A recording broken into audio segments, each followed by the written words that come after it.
Em primeiro lugar, parabenizar a Neycy pela fala comovente. É um desabafo. Nossa, nós ouvimos aqui um desabafo das pessoas que são trabalhadoras, das pessoas que vivem do comércio, no caso da Neycy, da pequena comerciante. Cadê a Neycy? Aqui. Nós já ouvimos o desabafo de grandes comerciantes, nós ouvimos o desabafo da indústria, nós ouvimos o desabafo do aposentado, nós ouvimos o desabafo de munícipes que estão num tempo de trabalho, e é discurso comum entre todas essas pessoas, entre nós, porque nós somos munícipes. Antes de ocuparmos essa cadeira como vereadores, nós somos munícipes, nós moramos em Atibaia.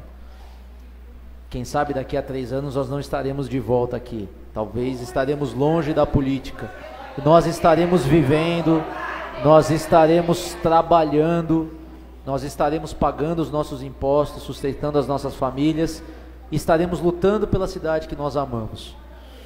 E volto a dizer, eu quero tomar cuidado até na forma de me expressar aqui, porque eu acho que nós precisamos pacificar a cidade, e nós estamos longe disso. Nos parece que o Poder Executivo está de olhos fechados e ouvidos tapados ao que a sociedade vem falando,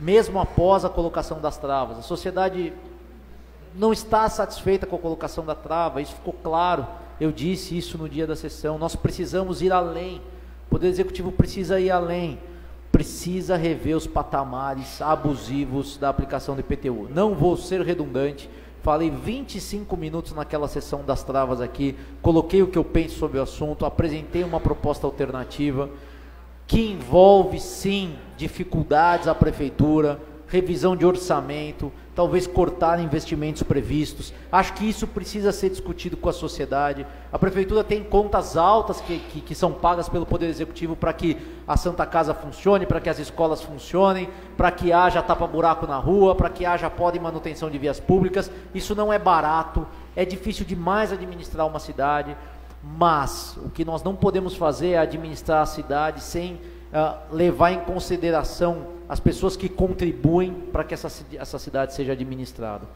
E da forma como foi conduzido esse processo, na fala dessas próprias pessoas, está claro que isso aconteceu. Existe uma insatisfação quanto a isso. As pessoas não entendem, muitas vezes desabafam no seguinte sentido com a gente: mas como assim? O Saulo é do comércio, ele tem o comércio dele ainda, por acaso ele não sabe como é que vive o comércio? Da onde veio essa propositura com aumento abusivo? E eu fico sem resposta, eu também não sei dizer. É o momento de nós vereadores, mais uma vez, levarmos essa discussão ao Poder Executivo, não com o intuito de criar uma guerra no município, não com o intuito de alimentar uma fogueira ou jogar querosene numa situação criada pelo próprio Executivo. Um discurso irresponsável que foi feito, talvez não com a intenção, mas foi sim um discurso irresponsável, dizendo que os pobres sempre pagaram impostos pelos ricos na cidade, colocando uns contra os outros no município. Onde já se viu isso?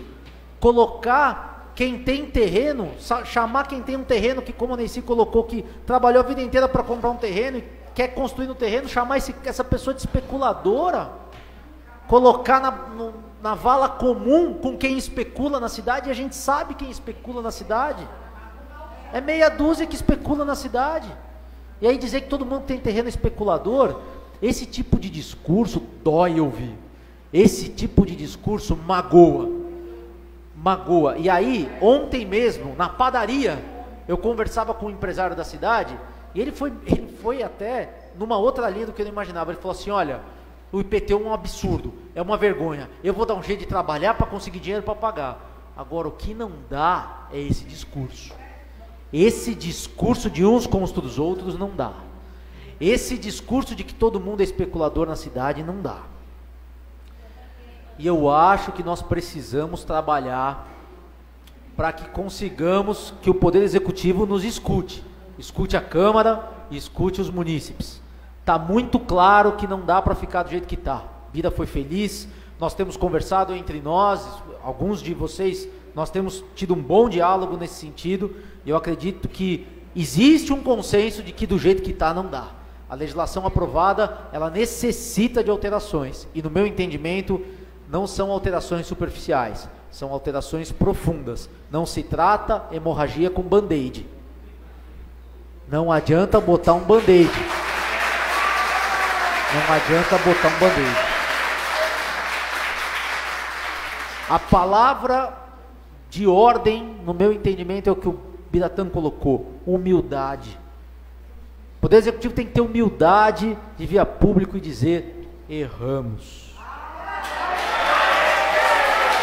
Erramos. Quando fizer isso, a população vai ter a mesma reação que teve agora. Vai aplaudir o prefeito. Quando disser erramos, a população vai aplaudir o prefeito. Vamos rediscutir a cobrança. Vamos chegar num ponto em que a prefeitura consiga pagar as suas contas e que o cidadão consiga pagar os seus impostos. Vocês já ouviram falar na curva de Laffer, certo? Esse estudo é uma das razões, as pessoas colocam que a alta sonegação de impostos no Brasil é fruto desse conceito traduzido na curva de Laffer, que basicamente diz o seguinte: olha, se a arrecadação, se não tiver instituição de tributo, a prefeitura não vai arrecadar nada, porque é zero. Só que se instituírem um tributo com uma alíquota absurda, vamos dar um exemplo aqui de 100, também não vai arrecadar nada, porque não consegue, a pessoa não consegue pagar os 100. Então existe um elemento de equilíbrio nessa curva de tributação, onde a prefeitura consegue arrecadar e o munícipe consegue pagar. Quando existe um desequilíbrio nessa curva, nessa balança, o fator da sonegação passa a ser maior do que o fator do pagamento do tributo. E isso é um câncer para qualquer sociedade.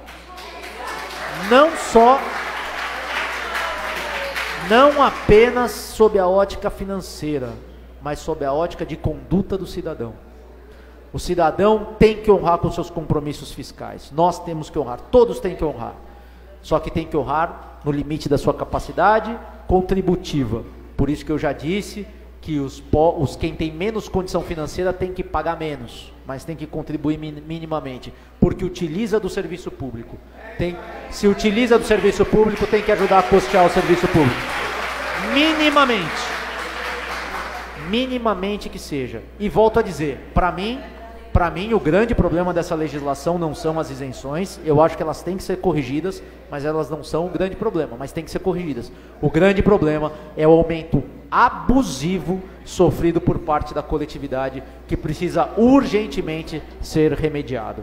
Obrigado, senhora presidente.